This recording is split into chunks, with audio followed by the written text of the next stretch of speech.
This is a great time to be alive if you want to have an impact on the world and make a difference.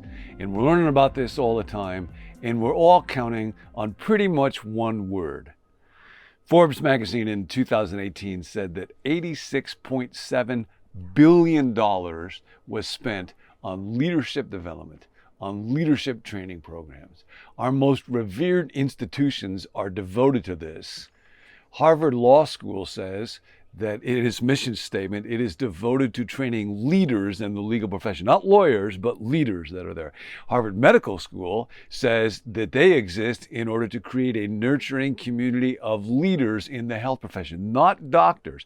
Harvard Divinity School, I'm not making this up, says that they exist in order to help men and women serve as leaders in a religious context. Harvard School of Education says that they exist to prepare leaders, not teachers, leaders in education.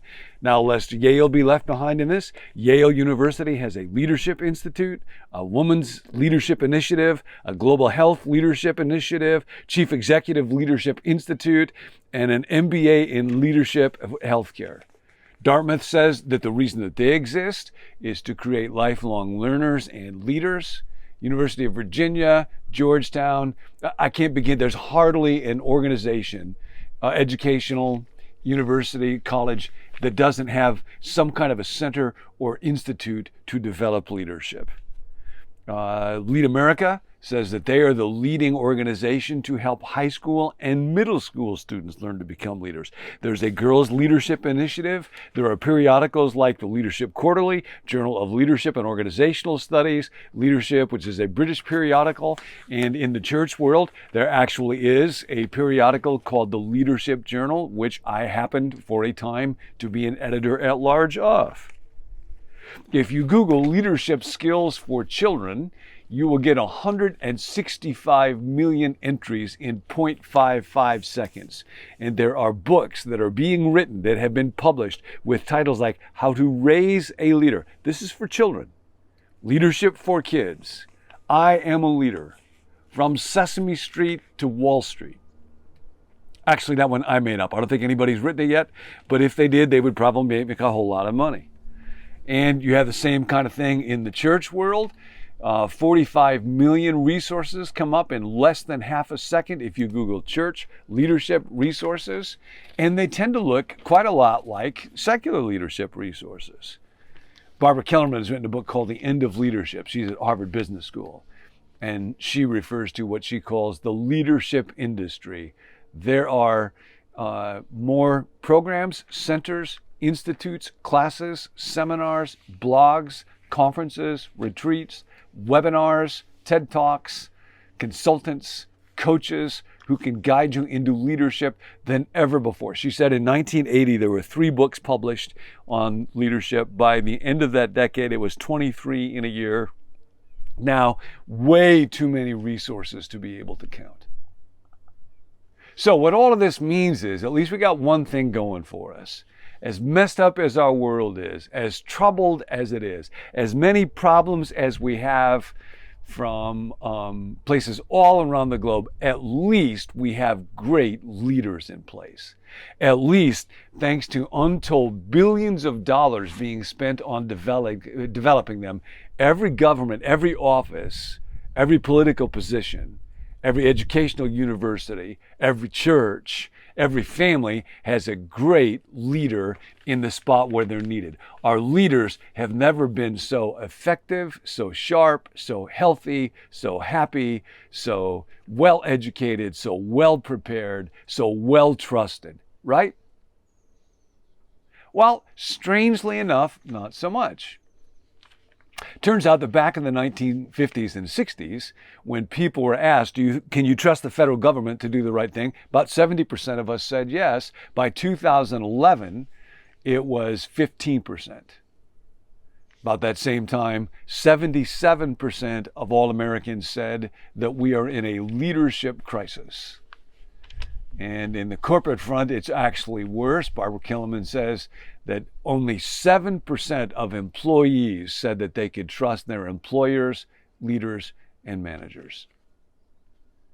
And all of this, of course, raises the question, where can you go to find a leader? What does it mean to be a leader? Is everybody a leader? How do we know? There's 1,500 different definitions of leadership in the leadership industry, 40 different theories. When I first went to a leadership seminar, there was a poster that had a team of sled dogs on it, and it said, if you ain't the lead dog, the scenery never changes. In other words, the definition of a leader there is someone who can get all the other dogs to look at the rear ends of other dogs so that the leader can enjoy a really nice view. It's a funny thing. If you were to ask the question, forget about definition, that's above my pay grade. I don't know how you define a leader, but if you were to ask, what program, what movement has had the biggest impact on personal development, on human being development, on the change of life, on catalyzing or stimulating human beings to grow, to change, to become better in their relationships, to recover from addictions, to sacrifice, to be generous?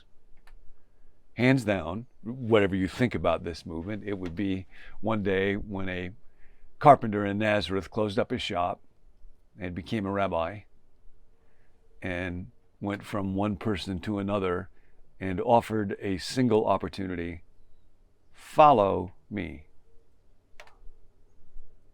Very interesting. He was deliberately looking for followers. It's very strange. We live in a world where everybody wants to be a leader and nobody wants to be a follower. Jesus asked everybody to become a follower and didn't ask anybody to become a leader. I believe that there is a great need in our day to redefine that word follower. I think one of the problems is we have all kinds of stereotypes in our mind about leaders being strong and healthy and courageous, and followers being docile and compliant. And that is not at all what Jesus had in mind when he offered people the opportunity to follow him. This is from George MacDonald, one of his sermons. He writes about how when Jesus asks us to follow him, we learn by following. When we're born into this world, the way that we become able to walk and talk and dress ourselves is that we follow the example of somebody else. We must follow first before we were able to initiate, before we were able to lead. And the kingdom is built on following. Here's what George MacDonald writes. At the same moment Jesus says, "Follow me," he is following the Father. His face is set homeward. He will have us follow him because he is bent on the will of his Father. And by the way, Jesus, as a follower of his Father, is a person of fierce will. He is all for the Father, MacDonald says. We must be all for the Father too. Otherwise, we are not following him. To follow him is to be learning of him, to think his thoughts, to use his judgments, to see things as he sees them, to feel things as he feels them, to be of the same heart, soul, and mind as he is, so that we also may be of the same mind with the Father. That is what it is to deny self and to follow him. I don't know what a leader is, but I know what a follower is. If you take a look at it based on the New Testament, it is a fiercely committed, question-asking, mistake-making, risk-taking, growth-loving student, particularly student of Jesus, who is marked by peculiar persistence. That's a follower. And we are going to reclaim and redefine and redeem and recapture the grand adventure of being a follower. Two last thoughts. If you want to make a commitment to be a follower of Jesus, I was on a walk in the woods with one of my kids when they were quite young, and they really wanted to lead the way, but I kept getting out in front of them, and finally they just said, "Dad, if you're going to follow me, you got to stay behind me." And that's kind of followership 101.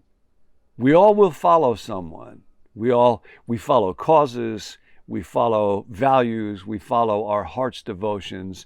To think that followership and leadership, as we often talk about it, are contrasted or opposites or two different groups is a badly misguided notion. If you're going to follow Jesus, you got to be behind him. You got to move at his pace. You have to listen to what he says, and you have to do what he does. So today, as we're beginning this journey to follow, and we'll kind of deconstruct leadership along the way. There's an awful lot of toxic, ego, narcissistic stuff going around on the leadership front. Jesus had a lot to say to that. Nobody ever understood this stuff like Jesus did. Today, if you want to follow Jesus, just do one thing because Jesus said to do it. You don't have to spend time asking yourself, do I believe? How much do I believe? Just ask, did I do a single thing because he said to do it? Or did I abstain from anything because he said to abstain from it? Have I made a commitment today? I will not judge. And then I see, or I will forgive someone, or I will do something kind to a person where I have been feeling hostile towards them. Have you given a moment of time or any of your money or possessions or skill in the service of somebody that asked you? Or spoken words of love to somebody simply because Jesus would want you to do it? Today, do one thing because Jesus said to do it. Try following. And next time, we're going to talk about why you were created. Thanks for joining us here at BecomeNew.me. If you'd like to receive the daily emails that go along with each video, let us know at BecomeNew.me@gmail.com. Or if you want prayer, you can text us at 855-888-0444.